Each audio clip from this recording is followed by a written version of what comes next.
Hello, everyone, and welcome into Joshing Around Milwaukee. My name is Josh Albrecht, and you know that every week I am joined with my good friend, Josh Albrecht. That's right, Josh Albrecht, and we're Joshing Around Milwaukee, and we're here to explore the best of our city, its vibrant culture, thriving tourism scene, and the people making it all happen.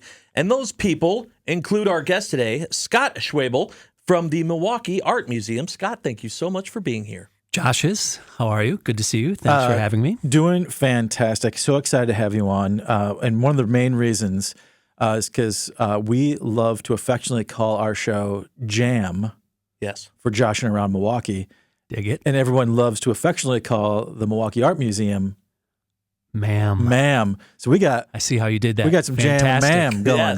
Yes. The old Mamma Jamma. The old Mamma Jamma. Yeah. You're so happy. I just thought that. I knew it. I was like, could he go there? Could he go there? Too good. Set up, and you did. You went there. It's amazing. Too good. This is why, obviously, the show got radiofied. Love it. You got to find the video portion. If you see the energy and the joy that lit up in this Josh Albrecht's face. That's right. Oh, that was fantastic. If for no other reason, to watch the video version. To see him look so happy. Love it. That made my day. Okay. Let's talk about the art museum. Just first of all, in general, it's got to be the staple of the city. I mean, right? I mean, it's what makes the skyline unique. Right. It's what makes the architecture. I mean, obviously, other places have art museums, but I just feel like the Milwaukee Art Museum is the staple of the city. Yeah, it's right on the lakefront, right? So it is going to be always center stage on our skyline shots coming from the lake, and it's one of the first things all of our cruise ships see, and it's one of the first things our visitors see. Group tours, you name it, everybody sees it. You drive past it coming down Wisconsin Avenue, and of course the wings, right? It's iconic. Absolutely. I mean, it is sort of at the complete nexus of, like, as Wisconsin Avenue, as far east as you can go, hitting the dead center of the lakefront. So it is the icon, literally, of the city, no matter how you do it. I was just in my office before watching the airplanes fly over. It's what they see. It's, so yes, it's a remarkable, lovely, both cultural and visible icon of the city. Yeah, and then obviously, I mean, the exterior is what is the showcase, but for many, myself included, the interior is where the real meat and potatoes are, right? Like that's where you want to go and see the vast collection that the museum has to offer. Yeah, it is really remarkable. I mean, yes, the architecture is stunning, right? The Calatrava, his first commission in the country, I believe 25. It'll be 25 years old next year. Created another cultural renaissance that we're all still enjoying in the city. But our collection of art is remarkable. I mean, and you don't need to be an art aficionado to even experience that. You walk in and you're going to see things that, Warhols and Lichtensteins, and yes, we have a Monet and all of these other sort of remarkable works of art that I talk about how it was a Herculean task back in the day. I wasn't at the art museum then, but that we got the building that we have now in combination with the original Saarinen building. But the collection of art is really remarkable. And that's not just me or us as fans of the city. I mean, if you're in the art world, our collection is amazing. If you're just a fan or a casual visitor, we obviously enjoy hosting a lot of visitors and tourists to the city. I mean, people always say, wow, right? The collection is absolutely remarkable. So it's a fun place to be. Yeah, my wife and I always sort of, when we walk through it, we always say, is there like something of there's like a piece of everyone. Yeah. It's an amazing collection. A little bit of everyone is in there. Correct. Every artist that you can think of, you're like, yep, they got it. Yep, they got it. Yep. And so it kind of makes like a checklist as you're going through it, on top of the fact that, it's even if you don't have something in mind that you want to see, it's, that's kind of the point of art, right? Is that you're finding things that are going to speak to you, that are going to make you feel a certain way.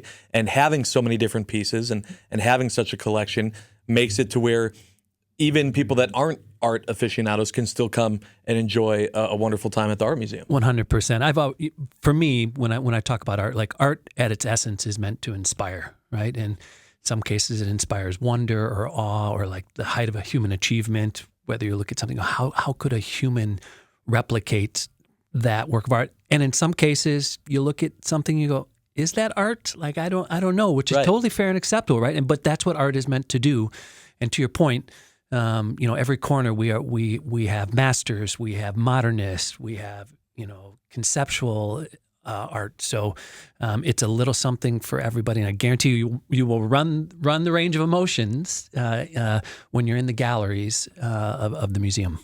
Yeah, it's so awesome, and I'm now I have a few kiddos, and they're just getting to the age to where it's not just another place to go, but actually seeing some things on their own. And I got an 8-year-old who's really into drawing, and so it's been a lot of fun to kind of just push him towards that, to, as you said, find that inspiration behind it not just being another place to take your family on a Saturday, but to find that inspiration is very cool. Yeah, Love the art museum. and extremely affordable for kids. Oh yeah, and Right. And now we announced earlier this year that kids under 12 will be free indefinitely. Like one of the great community accessibility things that we can offer.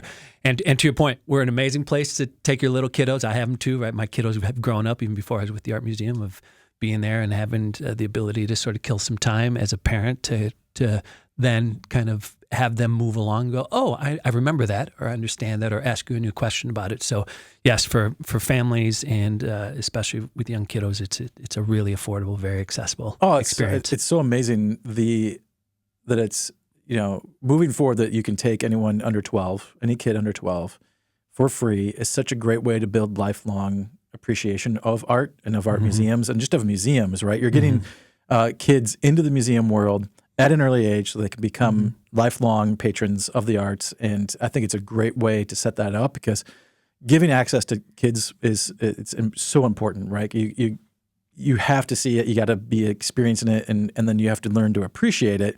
And it's hard to do that if you can't afford to go. So that accessibility is such a great thing to making the art available for everyone. Yep. Agreed. And also I was thinking about this, and like I said, I have an 8-year-old, so he's not at that point yet.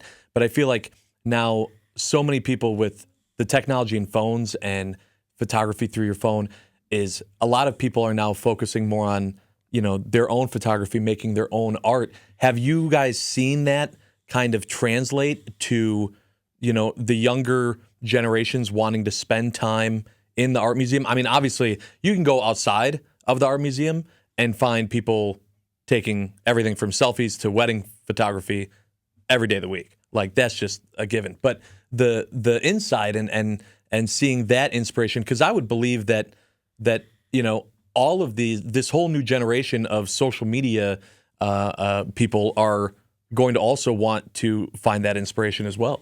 Yeah, we're 100% raising the most visually literate generation, in the history of mankind.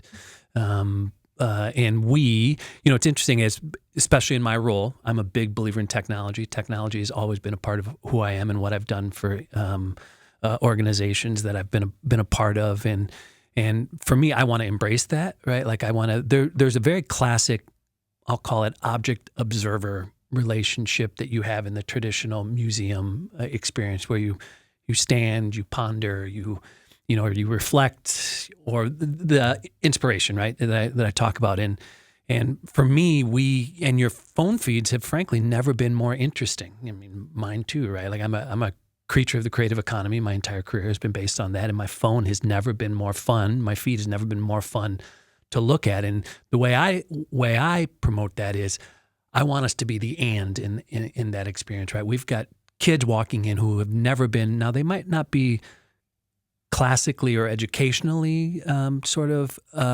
predisposed, but they're definitely coming in with a much more heightened sense of visual awareness.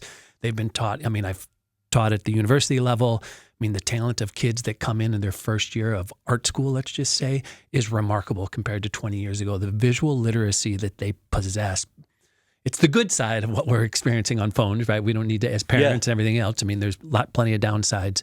But to me, that only represents great opportunity for building relationships with these younger, I'll call them customers, to your point of building philanthropy or cultural sort of appreciation for the type of institutions.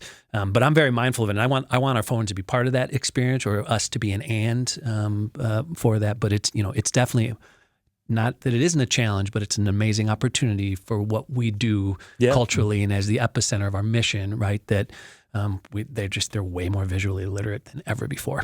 Well, and speaking of there's a good opportunity for the museum to be an at the Lakefront Festival of the Arts, which is going to be taking place with the Milwaukee Art Museum. And we're going to give you some details on that when we come back on Joshing Around Milwaukee. Stay tuned.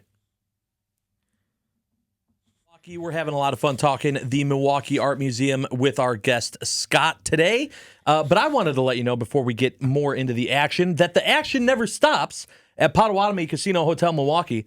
With thousands of the hottest slots, nearly 100 high-energy table games, and a sleek new poker room, the thrills are endless. Take your love of sports to the next level at the region's best sportsbook, featuring an over 2,000-square-foot video wall, nonstop betting, and all the live sports you can handle.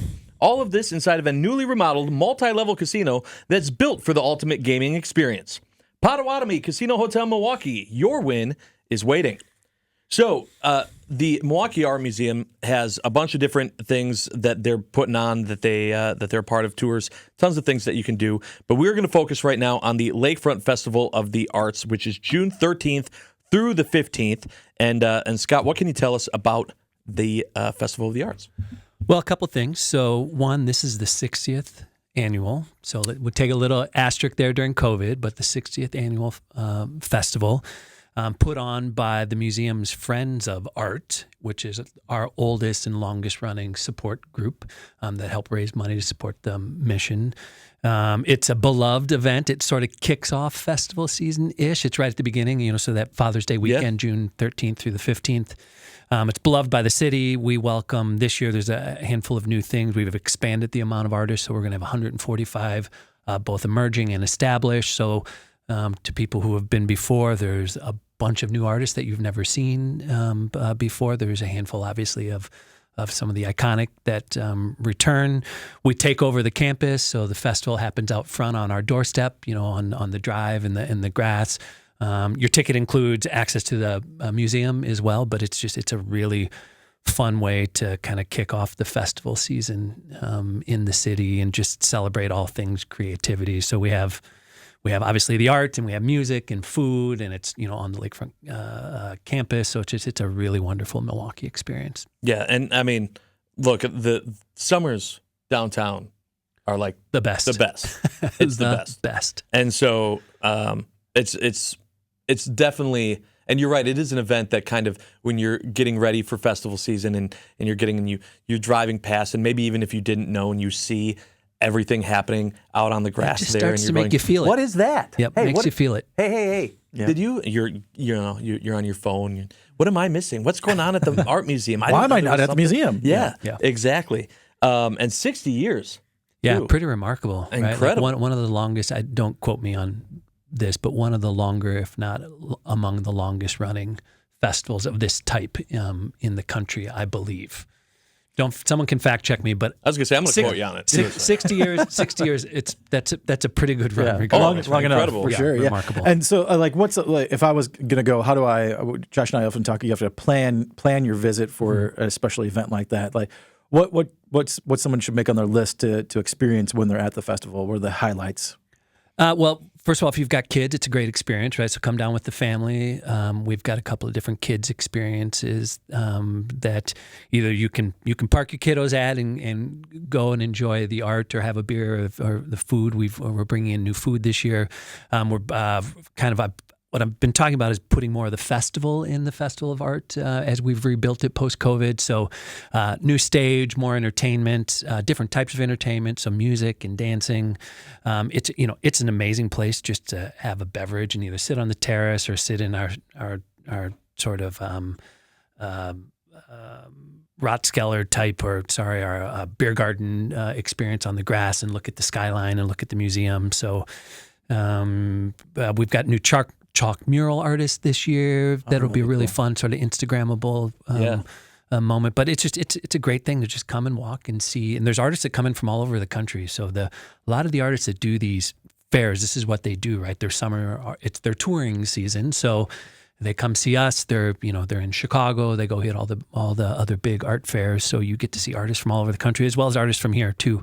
We celebrate local artists as well. Yeah, getting there. What's the easiest way to do it? Right. Say I have to grab my kids. mam.org. That has all mam.org. Right, has all of the info. You can buy tickets. You can also buy tickets. It's not limited. For example, like some of the other events we do where we have to cap attendance. So the best way to do it is hit mam.org. Or follow us on the social channels and or get tickets ready to show up. Great. I'm so excited for just now. You've got me like, not that the weather's not already getting better, but just thinking about just a June weekend with a nice breeze, just Milwaukee, hanging out summer, remarkable. downtown by the Art Museum. Oh, I'm so excited. And so the Lakefront Festival of the Arts, June 13th through the 15th, is going to be a great time. But it's not the only special event that the Milwaukee Art Museum is going to be doing that people can look forward to. There is more. This is a professional tease. We're going to give you that information when we come back on Joshing Around Milwaukee. Stay tuned. Welcome back to Joshing Around Milwaukee. Josh Albrecht here, Josh Albrecht there. Scott Schwebel from the Milwaukee Art Museum is there. Scott, thank you so much for joining us. This has been a blast. And we just got done talking about the Lakefront Festival of the Arts, which is going to be June 13th through the 15th. And whether you can be there or not, there are other events and things that people should look forward to with the Milwaukee Art Museum, right? Absolutely. So one of the things that we have brought back since the pandemic is MAM After Dark. So we've just had a few of those. We have two more on the radar. So we have one in October, which is Fright at the Museum. So it's sort of like a Halloween theme. And then we're bringing back one of the historically beloved Silent Disco is the one in November. So the two of the more iconic MAM After Darks that we've done that the community loves. We just came off of Art and Bloom, also one of the most iconic and beloved. Love it. Love Art and Bloom so much. Fantastic. It was a huge success. We expanded the programming even more, tried to get more people through the doors, had more creative sort of experiences. How do you choose the florists and the designers? It's juried, so people apply, and then it's juried. The works of art are submitted, and then the florists submit presentations, and it's called Jury Day, so they present. Wow. So it. How do you get jury duty for that? That's the jury duty I want. That's a good question. I'll take your name. It sort of moves around both professionals within the industry and then just sort of other creative points of view. It's really a remarkable 4 days though at the museum. It is alive. We take over Wendover with floral arrangements, and the museum is just alive with color, and you feel it. So that's really great. And then the other thing we do, which happens every Thursday over the course of the year, and it's a newer initiative, is it's Thursday nights at MAM, which is pay what you wish. So it's a new formula where we just say, well, whatever you got, come in. We turn Wendover Hall. It's like a little mini MAM After Dark. So we always have some form of music. We put cafe tables in Wendover. We bring a bar. We have light bites, so you can just come and hang out and then go experience the galleries. We're seeing a really fun group of young people starting to come out. So it opens doors for us to a different type of audience, but it's a fun social moment for you with us in the city. So yeah, we got a bunch of stuff going on. mam.org. Yeah, I love that too, because as we've mentioned, sometimes it just has to be that first push, and then it ends up being something that you fall in love with. You find something at the Art Museum when there's so many different artists and pieces and things that you find something that talks to you, and then you keep coming back. And so I love that Thursday initiative, and that's awesome. And all the different things that you guys are doing in general. So many different things. And as you mentioned, mam.org is the way to get that information. Thank you so much, Scott, for joining us today. This has been a lot of fun. Jammers, it's been a pleasure to Mama Jamma with you today, and I appreciate being invited in. You bet. All right. Thank you, everyone, for joining us for this episode of Joshing Around Milwaukee. For more information on Joshing Around, go to visitmilwaukee.org. Hi, everyone. If you are watching this portion of today's Joshing Around Milwaukee, it's because you're doing so on the Visit Milwaukee YouTube or social media channels, and we do appreciate that very much. If you haven't already subscribed, please do so. That does mean a lot to us. And we've had a lot of fun on today's episode talking with our guest, Scott Schwebel from the Milwaukee Art Museum. Scott, thanks so much for doing this and hanging out with us. This is the portion of the show where the pressure's on a little bit as Josh asks his question. Josh, take it away. Yeah, we like to say Milwaukee has a lot of great things going on. New momentum, we like to say fresh, flavor, forward are three words that we use to express it. But ultimately, we say we've got a lot of fresh city vibes right now. Cool things happening, fun stuff to do. What's giving you fresh city vibes right now? Can I give you a couple, or do I have to? Oh no, be it's just vibes. Okay, plural. so one right in the wheelhouse of one of my loves personally and for the city is Vivarium, the music venue that from the Pabst Theater Group, bringing sort of smaller touring and or interesting projects into the city. It's a great way. These musicians build relationships with our city. They come back, they grow. You'll see them at Vivarium. Then they maybe move to Turner Hall, they move to Riverside, maybe they eventually end up at Fiserv, right? So wonderful, wonderful creative expression. Two, while I'm not currently a dog owner, but absolutely dog fan, Dog Park, right? Third Ward, kind of seeing that west side of the river transform into something that's going to activate for everybody, like how not to have a smile on your face, like, right. I mean, just amazing. And then be a sort of self-serving. We lit the wings this year at the museum. So if you're participating in the downtown experience, we were able to do things like on when the Bucks are in the playoffs or celebrating opening day or other communal cultural events that the city celebrates. That was one of my first initiatives when I came into the Milwaukee Art Museum is we lit the wings and now participate in that as well as we use it for our own expression. So I gave you three. How's that? Yeah, I loved them too. Yeah. And then maybe Josh's shirt. I can't compete. I meant to comment you. That's fantastic. Well, I know you maybe wore that for me because of, but I did. Yeah, I did. Love it. But yeah, no, and those were good answers too. I just I love that too. That the lighting the wings too, and just I have a lot of friends too that do a lot of drone work, and so. I mean, I've seen so many. That's another thing that's kind of blown up. And so I've seen so many photos, just amazing photos of that building over the last year or two.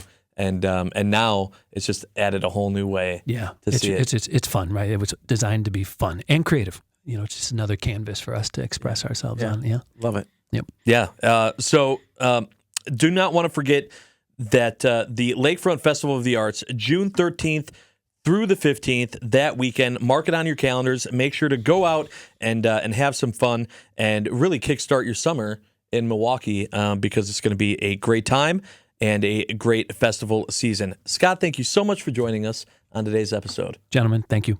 All right. And thank you for joining us as well. If you missed previous episodes, they'll probably autoplay, so just leave it alone and you can keep watching them.